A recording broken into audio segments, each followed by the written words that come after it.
নমস্কার।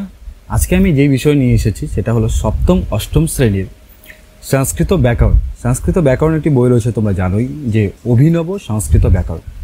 যিনি লিখেছেন তিনি হলেন বিবি ঘোষাল। তো বইটি খুব ভালো। সেই বইটি প্রথম অধ্যায় থেকে শুরু করে যেমন করে আছে সেইভাবেই তোমাদেরকে পড়াবো, সেই টপিকের উপরে একের পর এক আলোচনা করব। আজকে যেটা আমি নিয়ে এসেছি সেটা হলো যে প্রথম অধ্যায়। প্রথম অধ্যায়ে যদি আমরা সূচিপত্র দেখি তাহলে এখানে দেখব যে প্রথম অধ্যায়ে আমাদের আছে কিন্তু বর্ণ প্রকরণ, অর্থাৎ সংস্কৃতের বর্ণ পরিচয় আমাদের এই অধ্যায়ের মধ্যে রয়েছে। তো সংস্কৃতের বর্ণ পরিচয় অধ্যায়ের মধ্যে 9 নম্বর পৃষ্ঠা থেকে 15 নম্বর পৃষ্ঠা আজকে এখান থেকে আমরা পড়ব। দেখি কি কি রয়েছে। সংস্কৃতের প্রথম অধ্যায় বর্ণ প্রকরণ।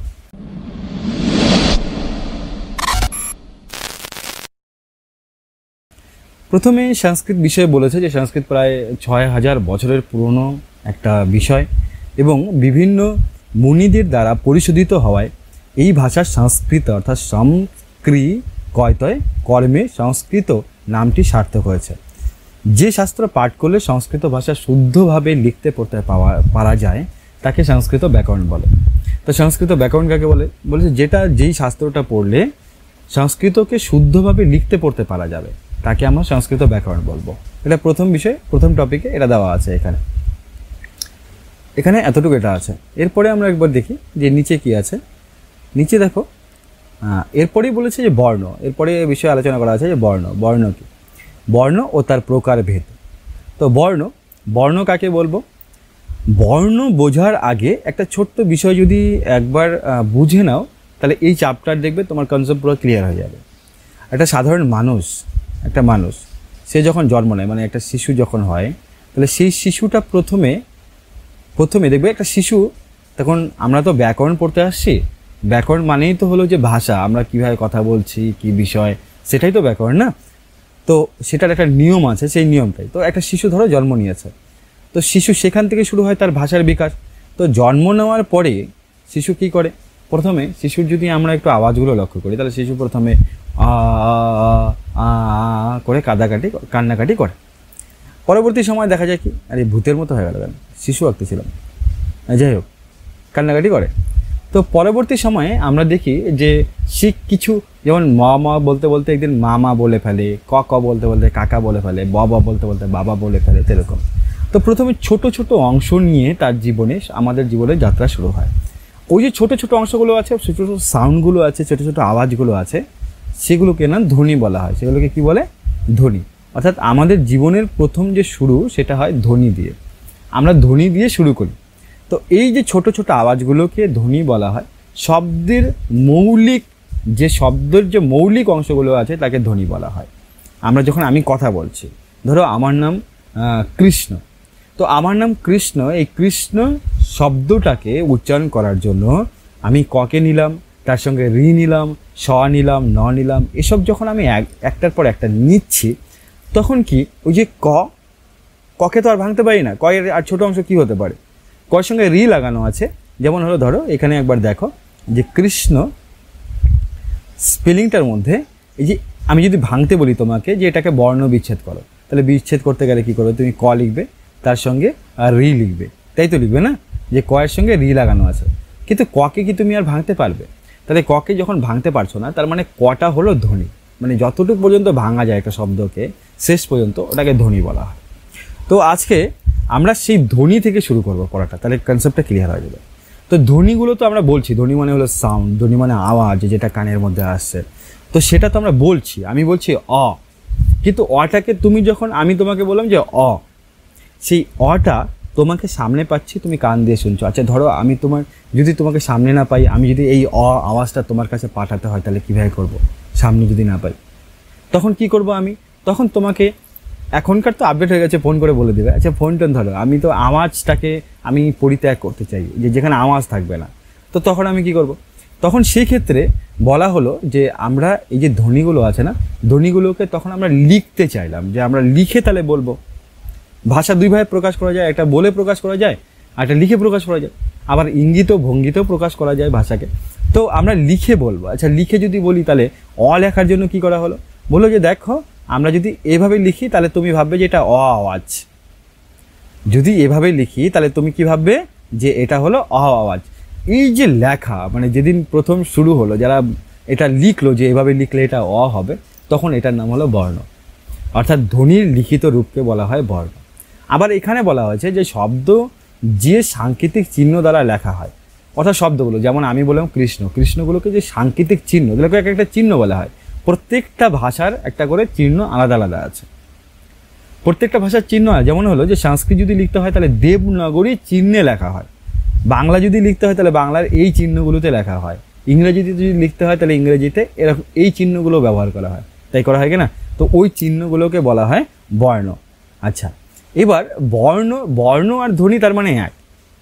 ক যখন আমি বলছি তখন সেটাকে বলা হয় ধ্বনি, আর ক যখন আমি লিখছি সেটাকে বলা হচ্ছে বর্ণ। তো তুমি বলতে পারো যে এরপরে যা অংশ আছে, যখন আমি বর্ণ বলছি তুমি ধ্বনিও ভেবে নিতে পারো, ধ্বনি বললে তুমি বর্ণও ভেবে নিতে পারো। তো আমাদের যে বর্ণ রয়েছে বা ধ্বনি রয়েছে তাকে দুটি ভাগে ভাগ করা হয়। কি কি বলছে? একটা হলো স্বরবর্ণ, একটা হলো ব্যঞ্জন বর্ণ। তার মানে স্বরধ্বনি আর ব্যঞ্জন ধ্বনি। স্বরবর্ণ যে আছে সেই স্বরবর্ণগুলো কি কি? স্বরবর্ণ কাকে বলবো? স্বরবর্ণ জানি আমরা যে সাধারণত স্বরেয় স্বরে এইসব বিষয়ে স্বরবর্ণ আমাদের কাছে পরিচয় আছে, স্বরেয় স্বরকে স্বরবর্ণ বলা হয়, তাই না? তো স্বরেয় স্বরের মধ্যে কিছু না বৈশিষ্ট্য আছে, কয়েকটা বৈশিষ্ট্য আছে। দেখো বৈশিষ্ট্যগুলো তোমাকে একবার ধরিয়ে দিচ্ছি। আচ্ছা, ধরো তোমার এখানে স্বরেয় আমি লিখলাম স্বরেয় স্বরে, আর এক পাশে লিখলাম ক খ। আচ্ছা, যখন এটাকে তুমি স্বরেয় বলছো, এটা তো অ অ্যাকচুয়ালি, তো অ যখন বলছো দেখো একদম শুদ্ধ মানে অ মানে অই বলছো, আ যখন বলছো আ মানে আই বলছো। এবার এর পার্থক্যটা এখনই বুঝতে পারবে। তুমি ক বলো, ক যখন বলবে তখন কি হবে? ক যখন তুমি বলছো তখন দেখো, যখন তুমি ক বলছো তখন কি হচ্ছে? ক মানে হলো যে ক একটা তো আছেই, কণ্ঠে এখানে একটা উচ্চারণ হচ্ছে, তার সাথে একটা কোথাও শেষে গিয়ে অ উচ্চারণ হচ্ছে, হচ্ছে কি না? ক অ ক অ উচ্চারণ হচ্ছে।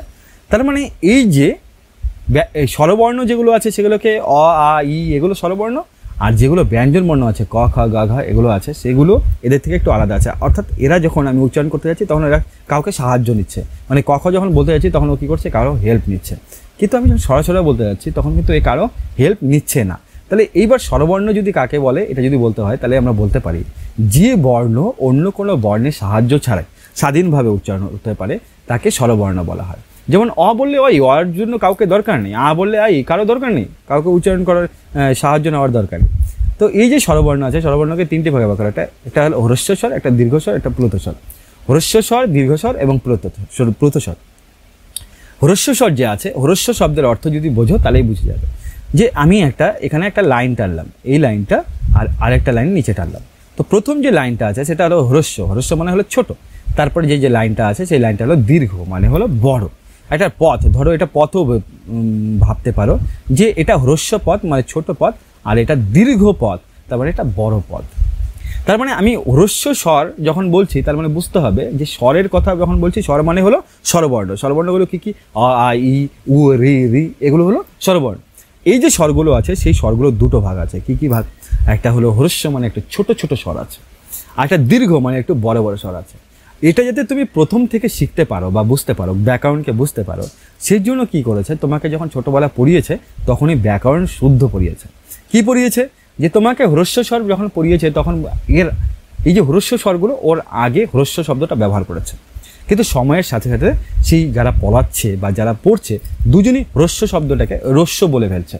যেমন কি, যেমন অ তো আছেই, অয়ে আগে হ্রস্ব লাগানো হয় না, কিন্তু তার আগে এরগুলো দেখো হ্রস্ব ই, হ্রস্ব উ, হ্রস্ব রি বলছি না, এরকমই তো বলি। কিন্তু অ্যাকচুয়ালি এরা ছিল হলো হ্রস্ব অ ই, হ্রস্ব উ, হ্রস্ব রি।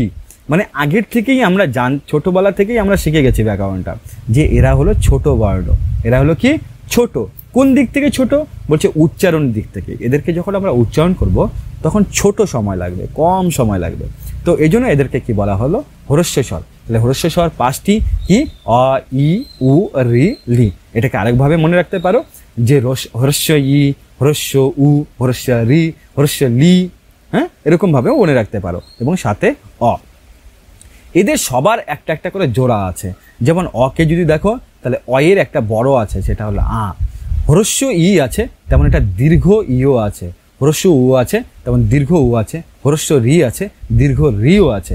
লি এখন ব্যবহার হয় না, লি এর ডাবল লি বলেও আমরা ছোটোবেলা পড়েছিলাম, সেটাও ব্যবহার না, সংস্কৃতে নেই এটা। তো এর বাদবাকি যেগুলো আছে সেগুলো মিলিয়ে এগুলোকে সবগুলোকেই বলা হয় দীর্ঘস্বর। যে সকল স্বর উচ্চারণ করতে দীর্ঘ সময় লাগে তাকে বলা হয় দীর্ঘস্বর। এরপর আছে প্লুত।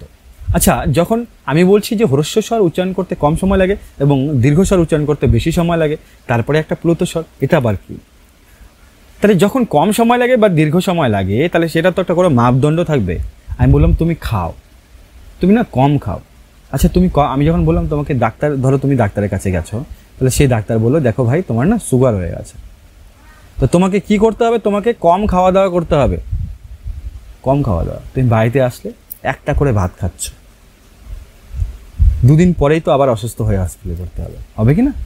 আচ্ছা, কম খাওয়া দাওয়া করতে তার তো মাপ থাকবে না। আচ্ছা তুমি 200 গ্রাম চালের ভাত খেলে, তাহলে 200 গ্রাম খাওয়া হবে না, 50 গ্রাম খাবে, এটা তো মাপ থাকবে কি না? ঠিক তেমনই হ্রস্ব স্বর আমরা যখন বলছি তারও একটা মাপ আছে। হ্রস্ব স্বরকে তুমি যখন আমরা এই যে আমাদের এই হাতের উপর ধরো, হাতের উপরে একবার ঘোরাতে যেই সময়টা আছে এটুকুই সবার বলছে, এটার যদি ডাবল লাগে তাহলে দীর্ঘ, তাহলে দুইবার, দুইবার, মানে তার ডাবল সময় লাগবে হলো দীর্ঘ। আর এবার প্লুত কি হবে? আর ধরলাম আমি একদম পরিষ্কারভাবে বলছি, এরকম ধরো ই, হ্রস্ব ই, ই মানে দীর্ঘ, একটু বড় করে বলছি। আচ্ছা, এটা তো ঠিক আছে, হ্রস্ব আর দীর্ঘ। যদি আমি এবার করে বলতেই থাকি যদি বলতে থাকি তখন কী হবে? তখন সেটাকে কী বলবে? যেমন সকালে উঠে তোমার পাশের বাড়ি যে ছেলেটা গান ধরে করতে থাকে, আচ্ছা ওটা কি? ও তো না হ্রস্বতে বলে না দীর্ঘতে বলে, দেখুন দীর্ঘতটা সময় আছে না, ওটার নাম প্লুত। অর্থাৎ হ্রস্ব স্বর দীর্ঘ স্বরকে যদি আরও বেশি করে টেনে উচ্চারণ করা হয় তখন তাকে দীর্ঘ বলা হয়। আচ্ছা, দীর্ঘ স্বরে আছে না, দীর্ঘ স্বরের পাশে এরকম কি লিখে দিতে হয়? এরকম 3 লিখে দিতে হয়, উপরে কিন্তু 3 লিখে দিতে হয়। দেখো বাদবাকি সব আলোচনা করা আছে, একবার তোমরা দেখে নেবে। এরপরে আসি ব্যঞ্জন বর্ণে। ব্যঞ্জন বর্ণ মানে কখ, ব্যঞ্জন বর্ণ মানে কখ। তাহলে এর আগে স্বরবর্ণ পড়েছিলাম, কারো সাহায্য নেয় না, তাহলে এবার ব্যঞ্জন বর্ণ পড়বো। ব্যঞ্জন বর্ণ কি আছে? ব্যঞ্জন বর্ণ নিজে উচ্চারিত হতে পারে না, অন্যের সাহায্য নিতে হয়, তাকে ব্যঞ্জন বর্ণ হয়। এই ব্যঞ্জন বর্ণ যে আছে তার সংখ্যা হলো 35টি, মানে 35 ব্যঞ্জন বর্ণ আছে। ব্যঞ্জন বর্ণকে 3টি ভাগে ভাগ করা হয়, স্পর্শ, অন্তস্থ আর উষ্ম। স্পর্শ বর্ণ, অন্তস্থ বর্ণ আর হলো উষ্ম বর্ণ। স্পর্শ বর্ণ কি? স্পর্শ বর্ণ একবার যদি কখ লেখা দেখো না প্রথম থেকে, তো কখ লেখা কেমন করে আছে? কা খা গা ঘা আঙ্গা, চা ছা যা ঝা ইয়া, টা ঠা ডা ঢা না, অর্থাৎ এরকম করে 5টা করে ভাগ করা আছে। প্রথম যে 5টি লাইন আছে, দ্বিতীয় 5টি লাইন, তৃতীয়, চতুর্থ, পঞ্চম লাইন পর্যন্ত যদি দেখবে তাদের একটা করে মিল আছে। কেমন মিল আছে? যেমন ক যখন বলছি, খয়ের উচ্চারণের স্থানগুলো সব কণ্ঠে হচ্ছে, কা খা গা ঘা সব কণ্ঠে, চা ছা যা ঝা, চা ছা যা ঝা সব তালুতে, তা থা দা ধা সব দাঁতে, পা ফা বা ভা সব ঠোঁটে উচ্চারণছে, ওই লাইনটা সব টোটালটা পা ফা বা ভা, টা ঠা ডা ঢা ওটা একদম মূর্ধাতে। তো সবাইকে আলাদা আলাদা বর্গের মধ্যে ভাগ করা হয়েছে, এদেরকে বর্গবর্ণ বলা হয়। আর এরা না যখন উচ্চারণ হয় তখন ক থেকে মানে এই কণ্ঠ থেকে শুরু করে ওষ্ঠ পর্যন্ত কোথাও না কোথাও স্পর্শ হয়ে আসে, তাই এদেরকে বলা হয় স্পর্শ বর্ণ।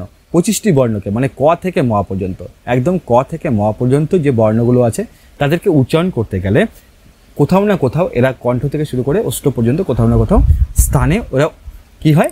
স্পর্শ করে, তাই এদেরকে স্পর্শ বর্ণ বলা হয়। এরপরে আসলো অন্তস্থ বর্ণ। আচ্ছা, অন্তস্থ বর্ণের আগে না আমি উষ্প বর্ণ পড়ে নিই। মাঝখানে 4টা আছে, যেমন ম পর্যন্ত পড়ে নিলে, ম পড়ার পরে 29 জ বা সেটা ল ব এটা পড়ো, তারপরে ওই 4টাকে বাদ দিয়ে আমি পরেরটা পড়াচ্ছি। পরেরটা আছে তালবস্যা, পেট কাটা, মধ্যনস্যা, দন্তেস্য, হ। একে যদি আমরা উচ্চারণ করি স, স, সা, হ, 3টার উচ্চারণ, 3টা স্বয়ের উচ্চারণ আলাদা আছে এবং সাথে হ আছে। কিন্তু এদের 4জনের একটা মিল আছে যে এদেরকে যখন উচ্চারণ করা হয় তখন মুখ দিয়ে কি হয়? উষ্ম শ্বাস বের হয়। শ্বাসবায়ুর প্রাধান্য থাকার জন্য এদেরকে উষ্ম বর্ণ বলা হয়। উষ্ম বর্ণ, শ্বাসবায়ুর প্রাধান্য আছে তাই এদেরকে উষ্ম বর্ণ বলা হয়। এদেরকে এই জন্য উষ্ম বর্ণ বলে, শ্বাসবায়ুর প্রাধান্য। সা সা সা, হ হ হ, সা সা, শ্বাস মিন প্রাধান্য হলো শ্বাস, তো এই জন্য এদেরকে বলা হয় উষ্ম বর্ণ। এবার উষ্ম বর্ণ এবং স্পর্শ বর্ণের মাঝখানে মানে অন্তের মধ্যে না 4টা বর্ণকে আমরা ছেড়ে দিলাম। অন্তে 4টা বর্ণকে আগে ছাড়লাম, একটা হলো 29 জ বা সেটা হলো ল ব। এই যে 4টা বর্ণকে আমরা ছাড়লাম এদেরকেই অন্তস্থ বর্ণ বলা হয়, যেহেতু এরা অন্তে আছে। কার অন্তে আছে? স্পর্শ বর্ণ এবং উষ্ম বর্ণের মধ্যবর্তী জায়গায় যে আছে তাই এদেরকে কি বলা হয়, তাই এদেরকে অন্তস্থ বর্ণ বলা হয়। আশা করি এতটুকুর মধ্যে বোঝা গেছে, কোনো সমস্যা হয়নি না। অযোগবাহ বর্ণ, অযোগবাহ বর্ণগুলো কি কি? আচ্ছা, অযোগবাহ বর্ণ যেরকম হলো অনুস্বর আর বিসর্গ আছে। অনুস্বর বিসর্গকে দিয়ে যেমন হলো ক তুমি প্রথমে লিখলে, তারপরে অ দিলে, ক এটা তারপরে উচ্চারণ হয়ে গেল ক। এবার অ এবং পরে ক দিলে উচ্চারণ হয়ে গেল অক। দুভাবেই তুমি করতে পারছো, কিন্তু অনুস্বর আর ক এটাকে কি উচ্চারণ করতে পারবে? এরা আগের যে বর্ণগুলো আছে সেই বর্ণের বৈশিষ্ট্য থেকে একটু আলাদা, এরা ওইভাবে উচ্চারণ করা যায় না, এদেরকে পরেই লিখতে হয়, অর্থাৎ কারো ঘাড়ে বসিয়ে দিতে হয়। সংস্কৃতে যদি লেখো এটাকে কারো ঘাড়ে বসিয়ে দিতে হবে, এমন করে। ওদের বৈশিষ্ট্য থেকে আলাদা, ওদের সাথে এরা যোগ মেলে না, তাই এদেরকে অযোগবাহ বর্ণ বলা হয়। কি বলা হয়? অযোগবাহ, যোগ মেলে না, ও আগের মতো না, তাই এদেরকে অযোগবাহ বর্ণ বলে। কাকে? অনুস্বর আর বিসর্গকে। এবার দেবনাগরী হরফ। দেবনাগরী হরফ কি বলছে? যে সংস্কৃতে স্বরবর্ণের সংখ্যা আছে 14টি। কি কি? অ, আ, ই, উ, উ, রি, রি, লি, ডাবল লি আছে, এ, ওই, ও, ঔ। তো এই ডাবল লি এর ব্যবহার বলেছি যে এখন আপাতত নেই এগুলো, হ্যাঁ। তবে সাধারণত 13টি স্বরবর্ণের আমরা সবসময় দেখতে পাই। অ, আ, ই, উ, উ, রি, রি, লি, এ, ওই, ও, ঔ। স্বরবর্ণের দ্বিবিধ রূপ। দ্বিবিধ রূপ বলতে দুই প্রকারের রূপ। ধরো যেমন আমি অ লিখছি এভাবে, সংস্কৃতে অনেক জায়গায় তুমি অকে এভাবেও পাবে। তাহলে এটা এক প্রকার হয় এভাবে লিখতে পারো, নাহলে এবার, এটাকেই দ্বিবিধ রূপ বলা হয়।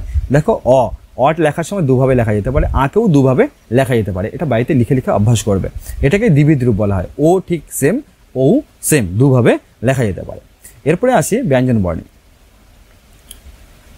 ব্যঞ্জন বর্ণ আগেই বলেছি যে ব্যঞ্জন বর্ণের সংখ্যা কিন্তু আমাদের 35টি। তো এর মধ্যে ক, খ, গ, ঘ দেখো ইত্যাদি উপরে দেওয়াই আছে। তো ব্যঞ্জন বর্ণগুলো ইত্যাদি ব্যঞ্জন বর্ণ বোঝানো হয়, এবং প্রত্যেকটা ব্যঞ্জন বর্ণকে উচ্চারণ করার সময় কি করা হয়? কোনো না কোনো স্বরবর্ণের সাহায্য নিতে হয়। যখন সাহায্য নিই তখন পর্যন্ত উচ্চারণ করার জন্য, কিন্তু লিখতে যখন হয় তখন ব্যঞ্জন বর্ণকে অবশ্যই মানে হলন্তম যুক্ত করতে হয়, এরকম হসন্ত যুক্ত করতে হয়। খ যখন লিখছি তাহলে এরকম যুক্ত, কিন্তু উচ্চারণের সময় কি হবে? কোনো একটা স্বর যুক্ত করে, যেমন অ লাগিয়ে দিলাম, খ যোগ অ, তারপরে হলো খ। এখানে এটা লেখা আছে। তো মাত্রা চিহ্ন অবর্ণ ভিন্ন অপর স্বরবর্ণগুলো যখন ব্যঞ্জন বর্ণের সাথে যুক্ত হয় তখন স্বরবর্ণের পরিবর্তে পৃথক পৃথক চিহ্ন ব্যঞ্জন বর্ণের সঙ্গে যুক্ত হয়। অর্থাৎ বলতে চাইছে যে ধরো কয়ের সঙ্গে তুমি অ লাগাচ্ছ, তখন কিন্তু তুমি লিখছো ক, মানে ক যেমন ছিল তেমনই লিখছো। কিন্তু যখন অন্য কোনো স্বর লাগাচ্ছ, তো কয়ের সাথে তুমি আ লাগাবে, ক প্লাস আ লাগাবে, তো তখন তোমাকে কীভাবে লিখতে হবে? তখন কিন্তু এই আটাকে এই পাশে ক, আ এভাবে লিখে দিবে না, কয়ের সঙ্গে তুমি একটা মাত্রা চিহ্ন ব্যবহার করবে, এমন চিহ্ন ব্যবহার করবে। এটা মাত্রা চিহ্ন বলা হয়, পৃথক পৃথক মাত্রা চিহ্ন ব্যবহার করা হয়। ব্যঞ্জন বর্ণেরও দ্বিবিধ রূপ আছে।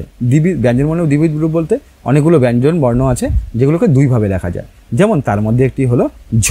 ঝকে তুমি এভাবেও লিখতে পারো, আবার এভাবেও লিখতে পারো। মূর্ধন্যকেও দুটি ভাগে লিখতে পারো, একটা এভাবে, একটা এভাবে। এটাও তোমরা লিখে লিখে বাড়িতে অভ্যাস করবে। স্বরবর্ণ ব্যঞ্জন বর্ণ প্রায় একই রকম আকৃতির বলছে ব্যঞ্জন বর্ণে প্রায় একই রকম আকৃতিযুক্ত বর্ণ। স্বরবর্ণ ও ব্যঞ্জন বর্ণের মধ্যে কতগুলি বর্ণে প্রায় একই রকমের আকৃতি লক্ষ্য করা যায়। যেমন ই, ই, উ, উ, জয়, জয়, জয়, এটা জয়, ইয়, ঘ, ধ, ম, ভ। তো এগুলোকে দেওয়ার কারণ হলো তুমি একবার ভালো করে দেখে নাও, নাহলে কোথাও লেখা আছে ধরো ম, তো আবার কোথাও লেখা আছে ভ। তুমি যদি সঠিক না জানো কোনটার মধ্যে কোনটা কী আছে, তুমি এটাকেও প্রথমে ম ভাবতে পারো বা এটাকেও ভ ভাবতে পারো। তো একই রকম দেখতে এগুলোকে কিন্তু একবার তোমাদের খেয়াল করে লিখতে হবে যে এরা মোটামুটি একই আছে, অল্প কিছু ডিফারেন্স আছে, কিছু আলাদা আছে, সেগুলোকে বুঝতে হবে। যেমন ত লেখার সময় বেশিরভাগ ছাত্রছাত্রী ভুল করে, তখন ত আর দন্তের মধ্যে গুলিয়ে ফেলে, দন্তনটাও এভাবে লেখে, তটাও এভাবে লেখে। দন্তন যখন লিখতে হবে তখন কিন্তু এভাবে লিখতে হবে। বোঝা গেল? চলো এরপরে দেখি কি আছে। এরপরে বলছে সংস্কৃত বর্ণ এবং বাংলা বর্ণ। সংস্কৃত বর্ণ ও বাংলা বর্ণের মধ্যে পার্থক্য কী আছে? বলছে ত বর্ণের সঙ্গে হসন্ত যোগ করে খণ্ডেক্ত লেখা হয়, কিন্তু বাংলার মধ্যে খণ্ডেক্তটা পৃথক বর্ণই আছে। তো সংস্কৃতে যদি খণ্ডেক্ত লিখতে হয় তাহলে তোমাকে খণ্ডেক্ত কেমন, আমি তো ওখানে পেলাম না, তো সেটার জন্য কোনো চিন্তা নেই, খালি তয়ের সঙ্গে হসন্ত লাগিয়ে দিবে তাহলেই হবে। বাক্যের শেষে অনুস্বর বোঝানোর জন্য মকে ব্যবহার করা হয়।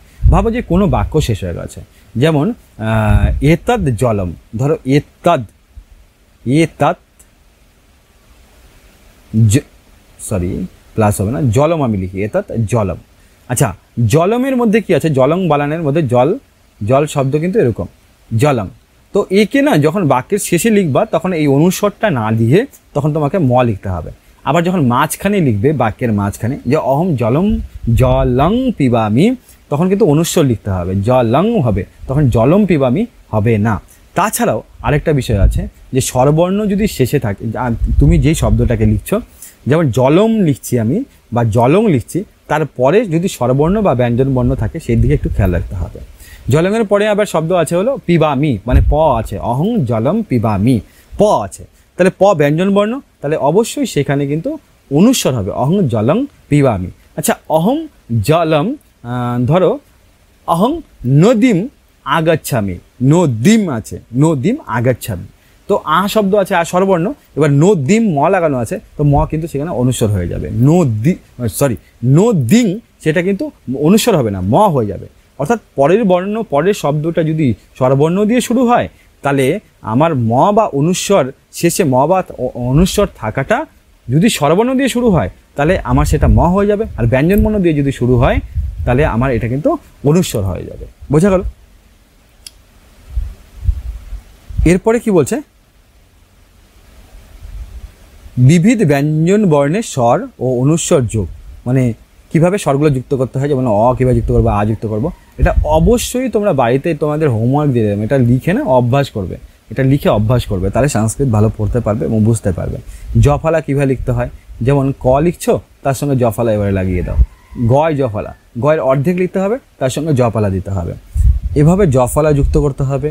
এরপরে রফলা, এগুলো সব বাড়িতে তোমাদের অভ্যাস করতে হবে, অভ্যাস করে করে পড়তে হবে, এখানে বোঝার কিছু নেই, লিখতে হবে, লিখে লিখে বুঝতে হবে। যখন দুটো বর্ণ যুক্ত করবে একটা জিনিস খেয়াল রাখবে, যেমন ন প্লাস ম আমি যুক্ত করছি, এখানে যেমন নয় ময় আছে, তো যুক্ত করছি যখন দেখো প্রথম যে বর্ণটা থাকবে প্রথম বর্ণটাকে হাফ করে দেবে, মানে অর্ধেক করে দেবে, কেটে দেবে, এটা ন আছে তো, তাহলে নয়ের অর্ধেক এতটুকু পর্যন্ত হয়, তাহলে এখানে লিখবে, দ্বিতীয় বর্ণটা সম্পূর্ণ লিখবে, তার সাথে ম লাগিয়ে দেবে, তাহলে নয় ময় হয়ে যাবে। বুঝা গেল? তাহলে প্রথম বর্ণের অর্ধেক এবং অর্ধ স্বরটাকে লিখবে আর পরের বর্ণটা সম্পূর্ণ লিখে দেবে, তাহলেই হয়ে যাবে। বিবিধ বর্ণের সংযুক্ত বর্ণ, জয় জয় কীভাবে লিখতে হয়, ইয় জয় কীভাবে লিখতে হয়, এগুলো টোটালটা অভ্যাসের উপরে আছে, বোঝার ব্যাপার নেই, অভ্যাস করবে। সংখ্যা যেরকম আছে সংখ্যা লিখন, সংখ্যার মধ্যে কী বলছে, দেবনাগরী লিপির সংখ্যাগুলি 1 থেকে 9 পর্যন্ত শূন্য এবং শূন্যকে দেওয়া হলো, যেমন 1 কীভাবে লিখতে হয় দেখো, 2 কীভাবে লিখতে হয়, 3 কীভাবে হয়, প্রত্যেকটা 10 বার 10 বার করে লিখবে, তাহলে হয়ে যাবে 4, 5, 6, 7, 8, 9, 10, এগুলোকে লিখতে শিখবে।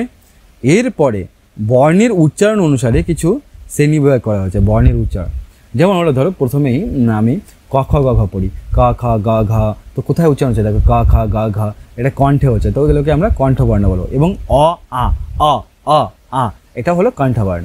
এরপরে তালব্য বর্ণ, তালুতে উচ্চারণ হয় যেগুলো, কি কি, যেমন ই বলার সময় জিভটা তালুর ওখানে লেগে যাচ্ছে, ই, তারপর চ ছ জ ঝ ইয়া, তারপর ইয়া আর তালিবস্য, তো এগুলো সব তালব্য বর্ণ। মূর্ধন্য বর্ণ কি আছে, রি, টা ঠা ডা ঢা না আর র স, এগুলো হলো মূর্ধা বর্ণ, যেহেতু মূর্ধায় উচ্চারণ হয় তাই মূর্ধ। দন্ত বর্ণ কি, ত থা জ থা দাঁতে লাগছে, তাই এগুলো মূর্ধা বর্ণ, এখানে যা যা আছে সব দাঁতে উচ্চারণ স্থান, তাই এদের দন্তবর্ণ। অষ্টবর্ণের ঠোঁট, তাহলে পা ফা বা সব ঠোঁটে হচ্ছে, তো ওইগুলো অষ্টবর্ণ। এবং উ যদি বলতে হয় ঠোঁটকে কাজে লাগাতে হবে, তাই এদেরকে অষ্টবর্ণ বলে। কণ্ঠ তালব্য বর্ণ, কিছু বর্ণ আছে যেগুলো কণ্ঠ এবং তালব দুটোরই মানে সাহায্য নিয়ে উচ্চারণ হয়, যেরকম হলো এ আর ওই, এগুলো কণ্ঠ তালব্য বর্ণ বলা হয়। কণ্ঠ অষ্টবর্ণ, ও, দন্ত অষ্টবর্ণ, ওয়া মানে হলো ব দুটো আছে, একটা হলো ব, একটা ওয়া, যেটা আমাদের ঠোঁট লাগবে না, একটা ওয়া।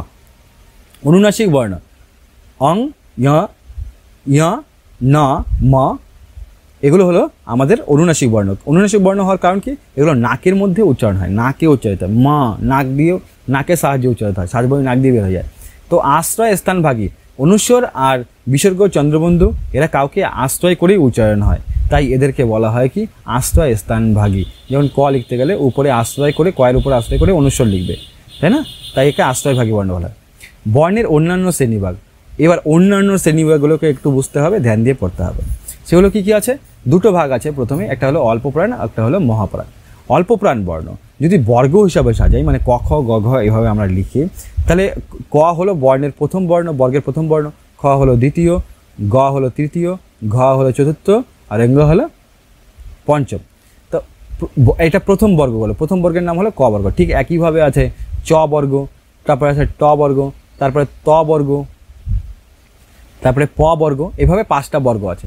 তো 5টা বর্গের মধ্যে না প্রথম যে বর্ণগুলো আছে, প্রথম বর্ণ বলে বর্গের প্রথম, তৃতীয়, পঞ্চম, অর্থাৎ প্রথমটা, তৃতীয়টা আর পঞ্চমটা, এই তিনটি আর এবং ইয়া রা লা ওয়া, এই বর্ণগুলি উচ্চারণকালে সাজবাহীর কম প্রয়োজন হয়, সাজবাহী কম লাগে। কা, খ, গা, ঘ, কা, খ, গা, ঘ, অঙ্গা।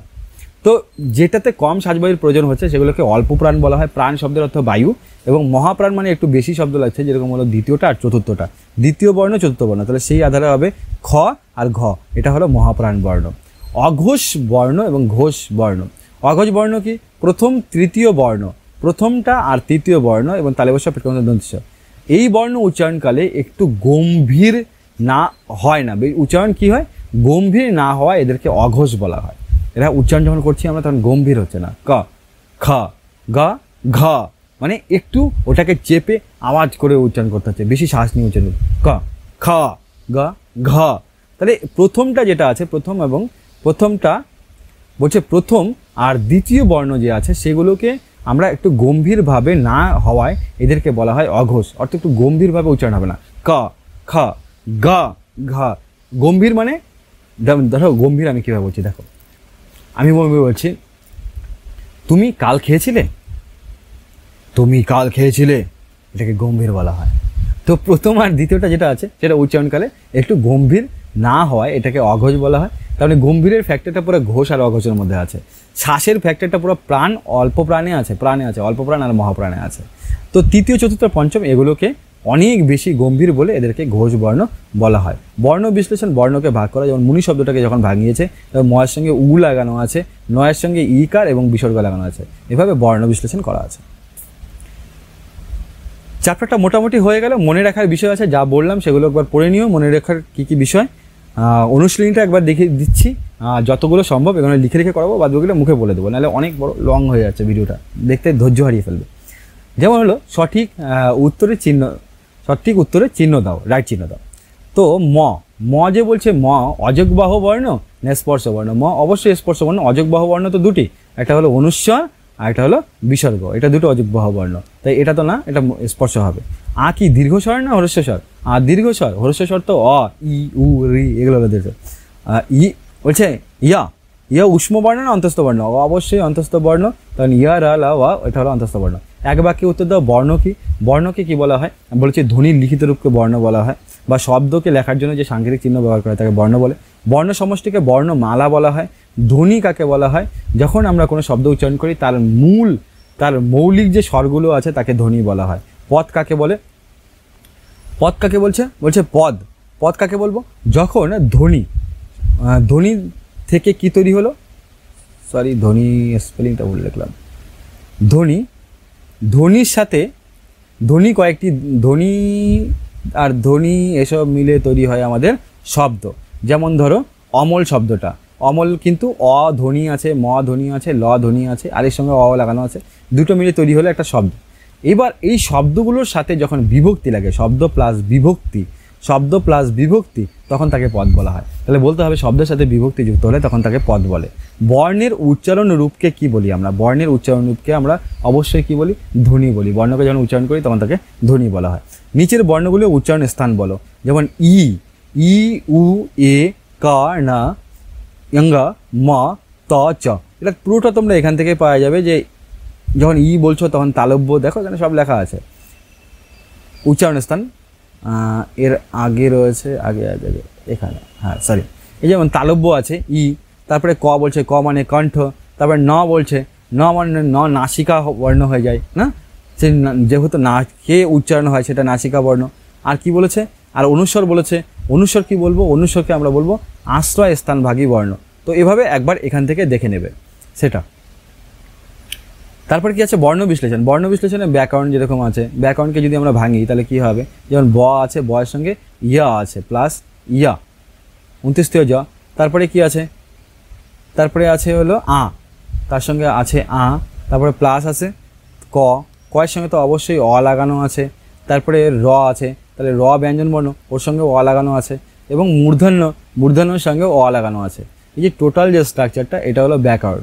ব, ইয়া, আ, ক, আ, রা, আ, না, আ, পুরোটা মিলে তৈরি হয় ব্যাকরণ শব্দটা। এরপরে কি আছে?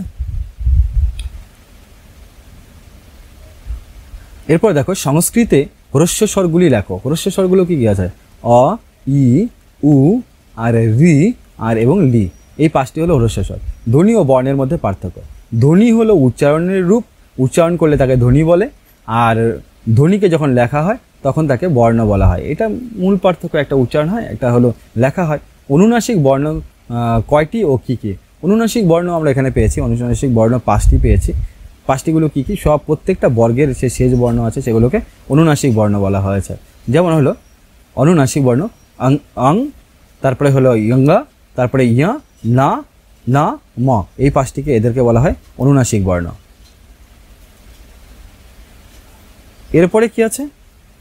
এরপরে আছে উষ্ম বর্ণ। উষ্ম বর্ণগুলো উল্লেখ করো। যেমন তালিবস্য, পেটকার মধ্যস্য, দন্তেস্য, হ, এদেরকে উষ্ম বর্ণ বলা হয়।